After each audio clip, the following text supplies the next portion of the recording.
Hello everyone. Hope you all are doing good today and having a wonderful day. So today I um, came across an interesting quote. It says how attachment without alignment erodes identity. This stayed with me for a while. Attachment without alignment erodes identity. It hit me home actually. If this quote had appeared to me even 6 months before, I wouldn't have able to understand the crux of it. Because now when I when I feel aligned, I don't find the need for any sort of attachment. Now it's crazy because nowadays I've come across certain uh, people who are going through emotional relationship issues actually. So not particularly someone who is committed, but someone who's not committed also, or someone who craves for commitment but is unable to find someone. So actually the thing is, few years ago I wasn't really aligned with who I was. Instead, I was trying to be someone else. I was trying to be everyone who were socially admired. I tried to follow such traits. I tried to enact or mask myself in a certain way so that I would be adored like the other person is. So again, why it did happen? Maybe because I didn't know who I was. I never accepted myself or my uniqueness, or I wasn't happy with my qualities and skills. I always felt that someone else is better than me, and that kind of put me in a constant self judgment and evaluation, and I could never I could never win. So back in my school and college days, when I was into relationships, uh, things were crazy because again, I had no clue of who I am, and I simply said yes to a proposal if I felt fine. But I actually never knew what I really wanted, and that led to a lot of emotional uh, voids. So later on, when I was done with my relationships, um, I had this craving for someone who seemed really admirable. Of course, from a sociological perspective. Why? Because someone who is admired or admired the most, that sort of a person. So why did that happen? It could be because of the good girl syndrome, that I wanted to be loved and admired by that particular guy, so that I feel valued enough that okay, if he paid attention to me, then I am valuable and admirable. If he doesn't and someone else, any other guy does, I don't care. I don't need that guy. I don't need attention from them. I want attention from that particular person, because if he does, then I'm fine. If he doesn't, then I'm not. So that kind of a black and white cognitive distortion used to rule my days, weeks, and even years. So attachment without alignment is it's so crazy because um I I never knew who I was, or because of that I was after, not literally after, but psychologically or in my thoughts I had certain people's admiration and acknowledgement required so that I would feel fulfilled and have a sense of worth. So that was really crazy, and that was a big confusion period and crazy. But now I feel quite different, and I can distinct. And when there is attachment, there is a lot of uncertainty and restlessness. It's like you are always seeking for that um, approval and positive reaction. If that person the moment that person gives a negative reaction to you, or doesn't mind you, or ignores you, or kind of says something bad about you, then you quickly I used to quickly change my evaluation and say, oh my god, I'm a bad person, I'm gonna lose this person, and I have to do things out of my way in order to please him or her, so that I can feel loved. So now when I look back, those people, I their acknowledgement was never needed because they weren't my type in the first place. They weren't my kind of people in the first place. I was going after the wrong kind of people. Wrong kind as in they are not bad people. It's just that they are of a different personality. And I'm of a different personality. Their interests and ideologies are different than mine, and it's okay to be different, and that doesn't matter. But back then it did. So, uh, so back then I used to feel a lot of insecurity. But now, back then when I was in my singlehood phase, I completely felt restless and the need to find my right person. But now I don't need that because I know it's gonna take some time, and not everyone can be. It's only one unique person like I am. So now there's no restlessness. Instead, there is a faith that it can happen, and I don't need it right now because I know who I am. So earlier, comparatively, whenever I didn't sync with others, I felt anxiety, and I used to have a lot of thoughts that, oh my god, I have to adjust and uh, edit myself in certain ways so that I fit with them. Otherwise, I'll feel lost and lonely. But now the phase is different. I'm like, I know I'm gonna be different, and I know I'm gonna be alone in this opinion or thoughts or arguments, and that is okay.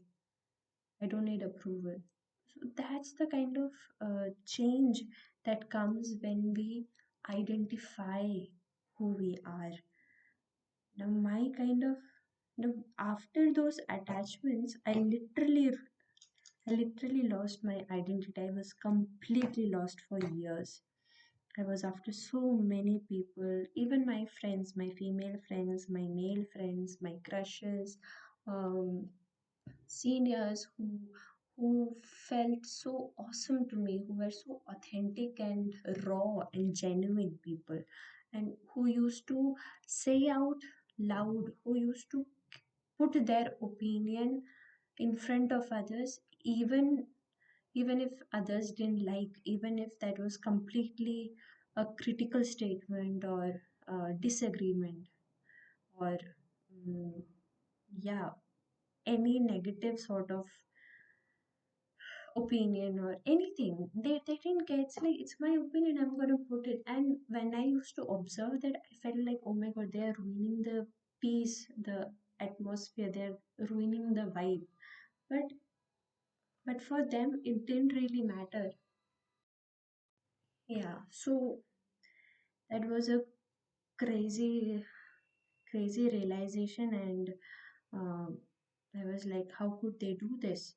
But then, but now when I look back, they kept their authenticity. They didn't fake just in order to be accepted. They didn't fake themselves. They were true to themselves, even if the whole crowd didn't want to, didn't like. So yeah, matlab we can't keep everyone happy. We can't. Everyone can't like us. So that sort of acceptance, that strength and courage to be lonely and the courage to be disliked is huge. And that comes, the courage to be disliked comes when you really acknowledge, accept, and embrace your uniqueness, your identity, and the opinions that you have. But it's a crazy process. It's a crazy process. It took me years to finally settle down with who I am, rather than rather than who who people would like and adore. So yeah, now I don't want to be adored. Now I don't want to please. Now I don't want others to like me. If they don't, it's okay. It's like that. Oh, this phase was really crazy for me. Like really wow. So if you are also in this transition of lost, feeling lost and trying to find who you are, and who are you? Who are you? What makes you you? What what are your uniqueness? Even if you have weaknesses, how can you work on it? And how does that balances your strengths? And how does that balance your life? It's crazy when you just being honest. The first step to being self authentic is being honest to one's feelings and thoughts, and aligning our actions to our thoughts and beliefs. So, like, you must have felt at some point of time you wanted to say no, but you didn't, and you ended up saying yes to things. How did that feel like? How can you change it the next time? The next time when someone asks you for something and you want to say no, we can gently remind ourselves that it's okay to say no. At first, it feels really awkward and it's alien, it's completely alien to us, and it's completely difficult to say a no. But the more you start doing, the more you start expressing, being transparent. Not that doesn't mean you have to be blunt and unkind and rude to others. I don't imply that. What I'm saying is you can agree to disagree. You can um, state your different opposing opinion in the most respectable way possible. So you respect another person, you respect their opinion, but you respect yours also, and you put forward that without causing them any emotional damage or hurting their ego. So, but yeah, it's very easy to say it, but very difficult to live through that phase. But if you're going through that phase, I'm pretty much sure the other side is beautiful. It's so peaceful, it's so secure. You don't care at all. And life's pretty easy, pretty easy.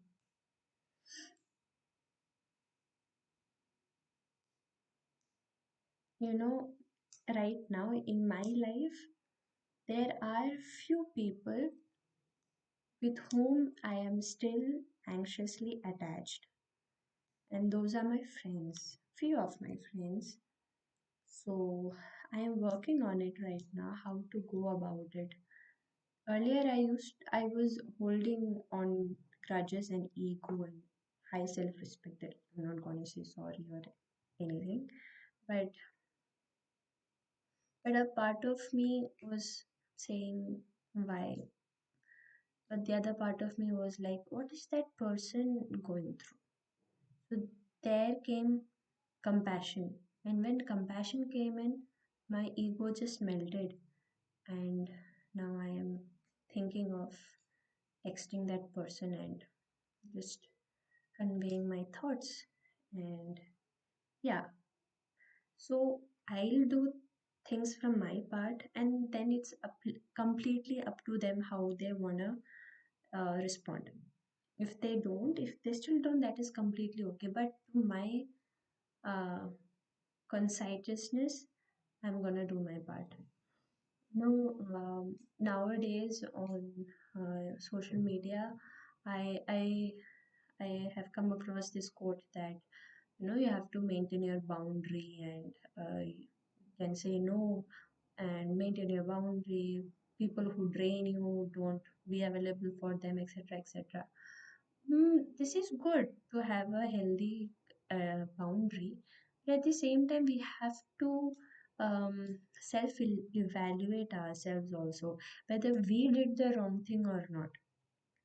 It's very easy to, uh, sorry for that.